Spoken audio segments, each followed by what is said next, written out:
Okay, thank you very much. I will really try to be attractive at the previous presentation, but no chance. I'm just not good enough, but I will really try.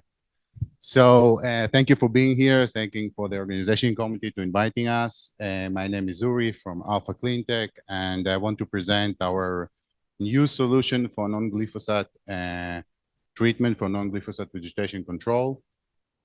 So really shortly about us, about the company and what we are doing. So Alpha Cleantech is a Swiss company that provide environmental technologies in a different field. We are not coming from the core of vegetation control solution. We provide technologies for soil treatment, water treatment, biogas generation, ballast treatment, but among the others, but also vegetation control solutions and vegetation control materials. Today, the company is already active in the, let's say, big part of Europe. We're talking about Italy, UK, Dutch region, Benelux countries, Spain, Poland, Israel, and Emirates. So our approach about the railway sector or about the railway solutions that we can provide is actually 4 types of solutions, which is coming as a supplementary technologies. They can be standalone processes and they can be combined together. So the first one is ballast cleaning. Ballast contaminated with organic materials can be easily treated in situ during the spraying the vegetation control materials without replacement of the ballast, which is actually may postpone ballast maintenance and ballast replacement. So this is one thing. The other thing is groundwater and subsoil treatment. So today, it's already a big issue in a lot of European countries that the concentration of organic materials, of organic contamination in the subsoil and groundwater is very high, and especially glyphosate leftovers. The glyphosate leftovers on groundwater in some countries are 10, 20, 30, and 40 times more than it's allowed, which is starting to be a real problem for European countries. And they're looking for solutions. And the solutions to treat and decontaminate on the railway road are not so simple because we don't want to stop running the trains. We don't want to demolish the road. So it should be taken care of somehow. So we propose a solution that can be applied again during the spraying season, during the vegetation control process.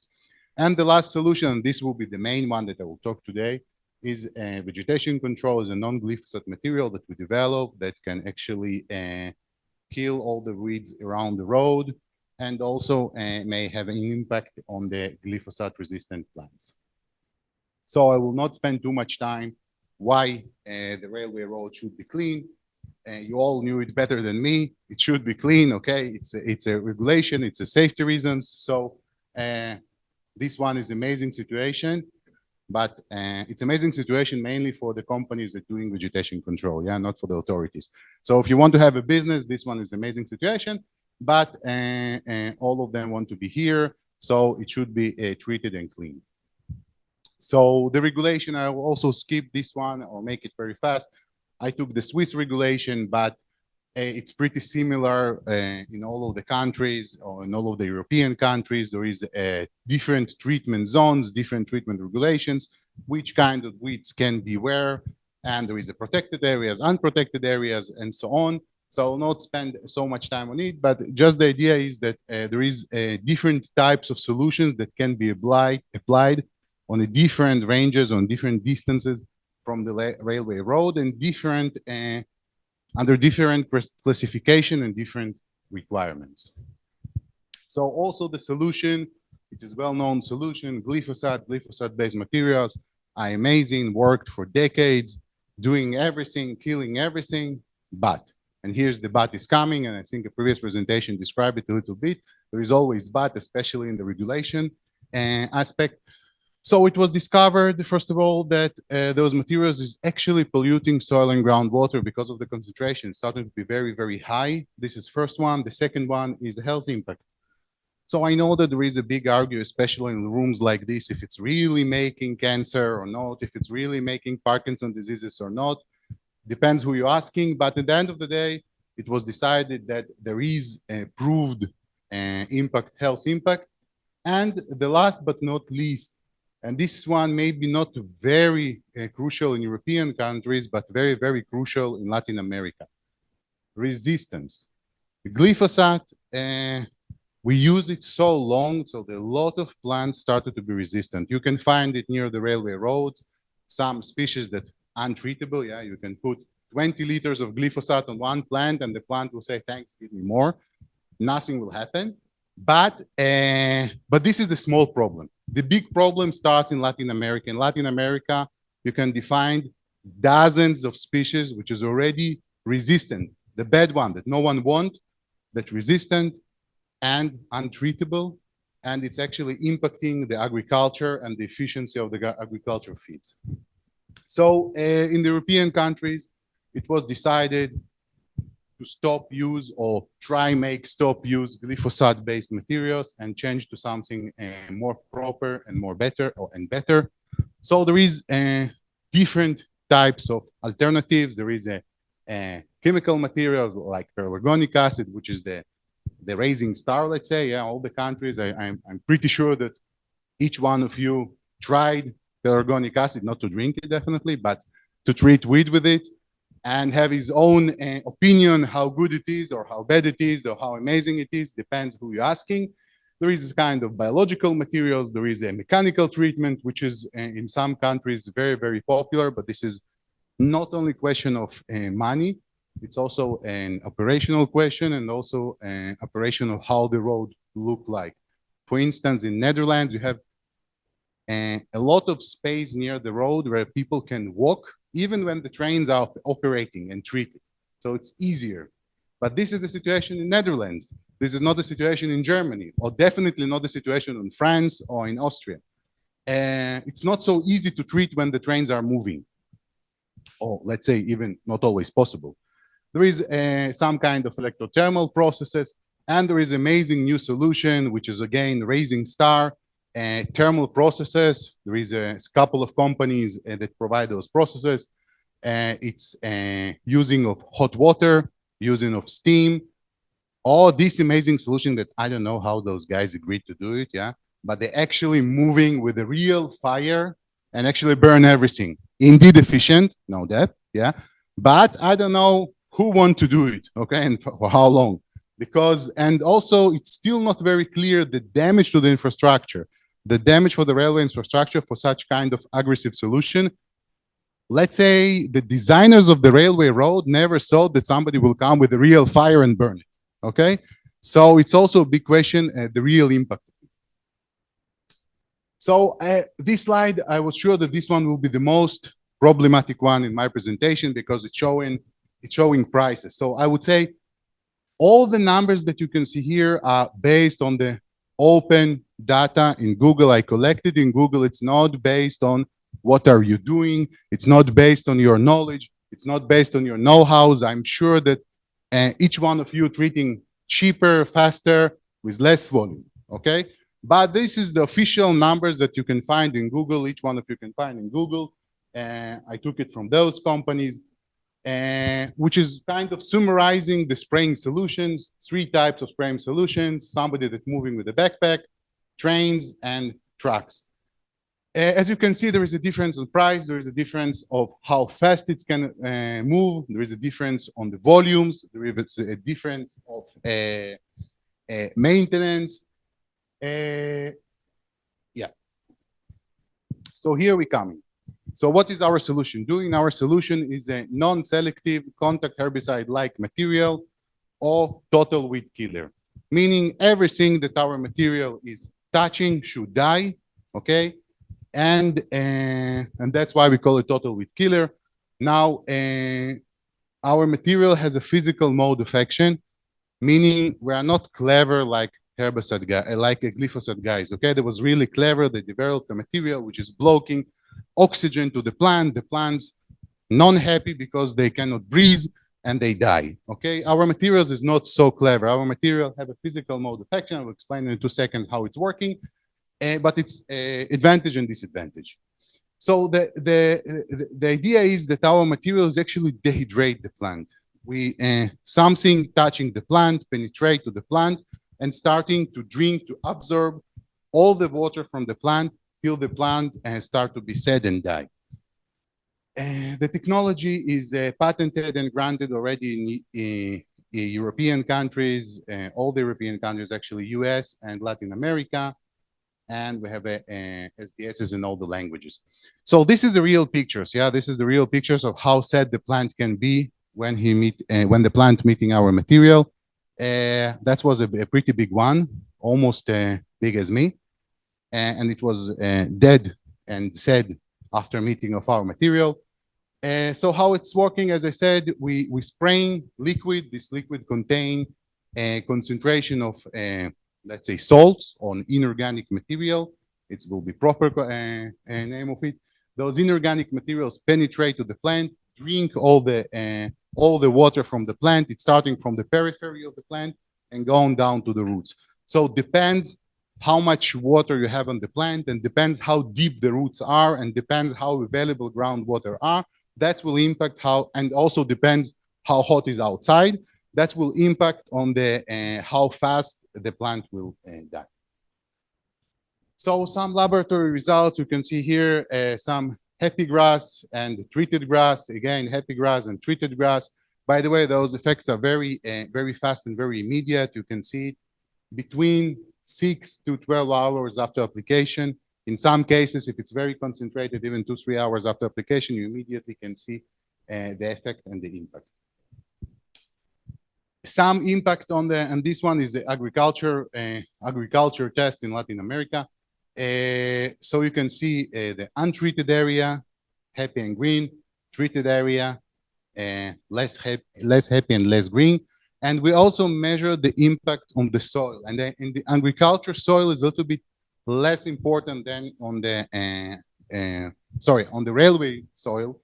It's a little bit less important than in agriculture soil, but it's showing the impact of the long impact of the material on the soil quality.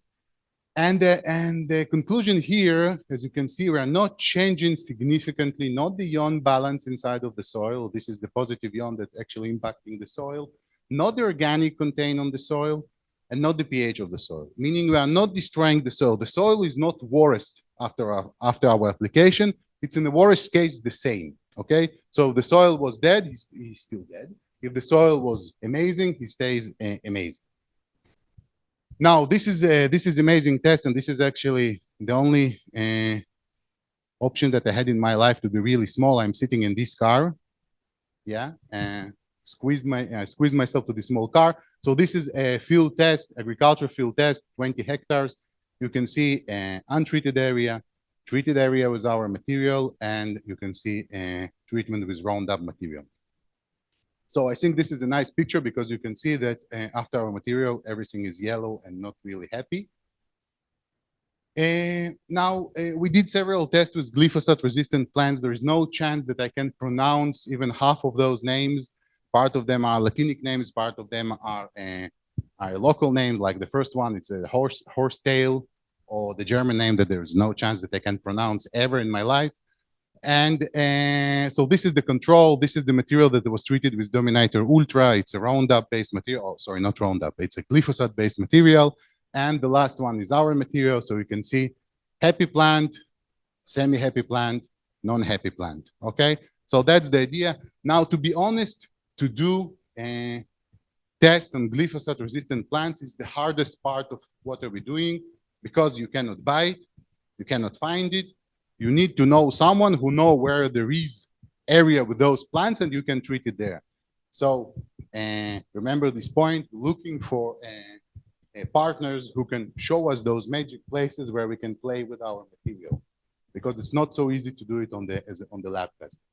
Now, the impact of our material on the railway. So we did 2 types of tests. The first one is a corrosion test, and the second one is a sleepers test, just to show that our material is not impacting on the corrosion or not impacting on the sleeper. So here you can see the material that was 2 months, after 2 months of exposure to our material, which is not a real situation. A real situation, the exposure is seconds, minutes, yeah, maybe if it's very cold outside. Here it was actually 2 months inside, no impact on the wooden sleepers. And also here you can see the corrosion test. Here's the corrosion test and the model showing that we're adding 1% corrosion after 54 years, which is amazing. Okay, so we did couple of field tests in Italy and in Austria, and I will show the results of those tests. And we will have on this spring season, on the coming spring season, March and April, we will have additional tests on Belgium, Netherlands, and UK, and there is additional 2 countries which is under depth, but those 3 is already agreed it will happen. And what kind of tests are we doing and how we're evaluating the test results. So, you know, it's a very simple and complicated evaluation, because from one side you just can look and say, okay, it's green or non-green, it's dead or not dead. But from the other side, there is also impacts which, when I comparing to the untreated area, there is a natural dying or natural growing. There is a lot of parameters that I need to take in consideration. So we're actually using those 2 parameters. The first one is so-called visual challenges. The second one is Henderson and Tilton formula. It's not our invention, okay? There is a lot of third-party labs which is apply similar methodologies to do the same thing. And we're always trying to compare our material not only to the untreated area, but also to the different market solutions. And when I'm saying different market solutions, we're talking about Roundup-based and pelargonic-based and pelargonic acid-based materials. I will not show the brands, and I will not show the brands not of the pelargonic and not the brands of the glyphosate materials, but just to show the idea.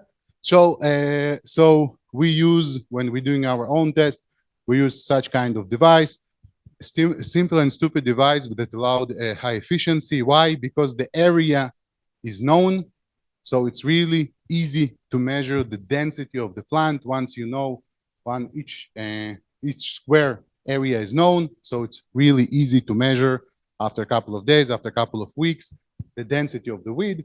And this is the Henderson-Tilton equation, which is actually equation of efficiency. This is much more complicated. So a couple of results, couple of applications. We're talking about summer application, backpack summer application, middle of the road. So we always trying to treat with 2 types of concentrations. We call it low concentration, high concentration of our material. Not really. It's impacting mainly on the price of the material, because we discovered that in some countries you can reach a very good results with a low concentration. In some countries you need something stronger. It also depends on the season of application, depends on how many resistance plants you have on the road. And you can see the results. You can see here the comparative results for the reference, meaning untreated area. So this is just the improvement. And you also can see the efficiency calculation factor, which is showing the situation if you compare it to the reference untreated, which is taken in consideration also if the plants died or undied during the period. And you can see here changes on 2 weeks and changes on 1 month. So another test, which is another area. Here in this case, we compare the efficiency of our solution to pelargonic acid. Again, we can see the results after 2 weeks and after 3 months. This test was not so amazing. We're not very proud about this one, because there was a lot of, let's say, things that, not a lot, couple of things may happen and impact the test results. But generally, we can see that our material provide a very good results after 2 weeks, better than a majority of the pelargonic acid competitors. And after 3 months, it's definitely better than pelargonic acid competitors. Another test, a backpack test, another location in another area. Here we can see again the efficiency for the middle of the road and the efficiency for the side of the road. It's different types of plants, different types of impacts.